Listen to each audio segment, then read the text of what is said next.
So the beginning of this isn't really an entitled parent story, but it will help you understand what the situation was. Also, people keep asking why my dad got arrested, so hopefully this explains why. So, last summer me and my dad moved to Ohio, to be closer to family. My dad isn't entitled, he's actually really nice and helped me get away from my entitled mum. When we first got to Ohio we didn't have a place to stay, so my dad convinced my mom to let us stay for a week, and that week was stupid. My mom would wait until my dad left, then start arguments with me, then tell on me for being disrespectful. After that week I did not talk to her, in fact I blocked her.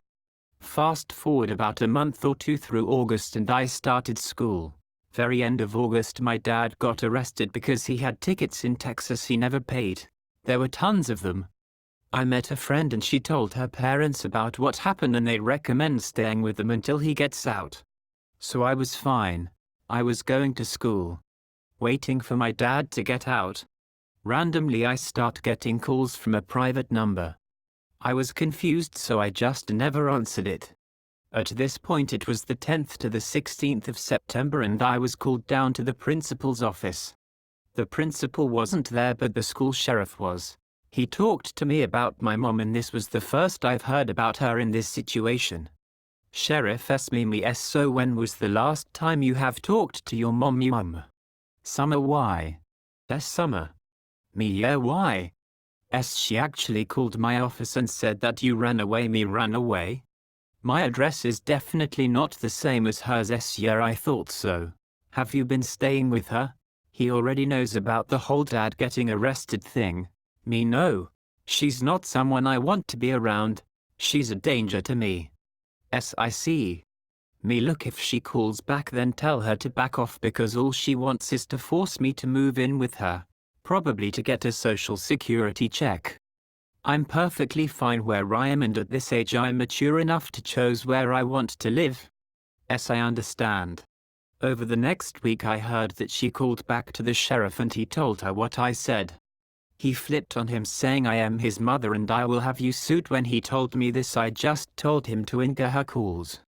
The next day was the worst part. I was pulled into the office and told this front desk FD, hey, so we need to talk to you. Me, am I in trouble? FD, so your mom called.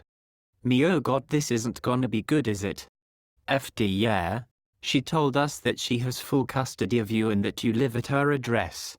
Says address, which isn't in our district. Me, I don't live with her and she doesn't have full custody because both parents are married. FD, she actually faxed me this court document. Me, I read it and see something interesting. FD, this was printed from a Microsoft Word template. And the date is from 2016. FD, what does that matter? Me, I lived with my dad in Texas in 2016. FD, well, that doesn't matter. Your address has been updated and you can no longer attend the school. Me, what?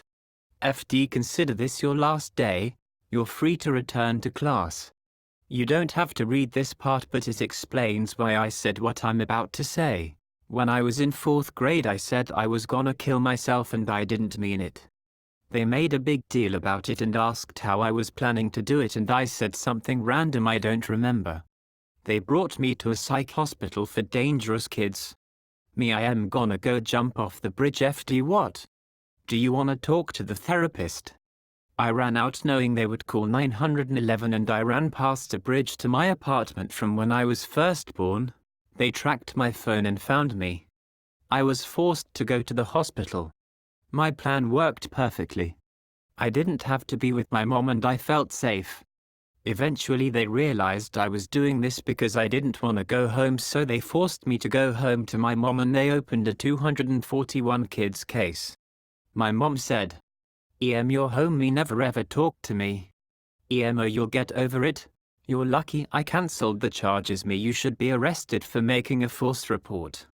I am your mother. Be grateful that you're here and not in the hospital. Me, I'd rather be anywhere than with someone like you. I am your mother. Respect me when I am talking to you.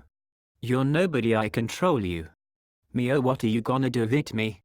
If you touch me I will not hesitate to break your stuff. Keep in mind I don't want to be here at all because of previous things with her. I saved you. Me, all you have done was file a false charge and got me kicked out of school. That was the main part of the argument. It went on for hours. But the worst part of this is that she got me in September. She never re-enrolled me into school until mid-November. So she got me to have to do summer school.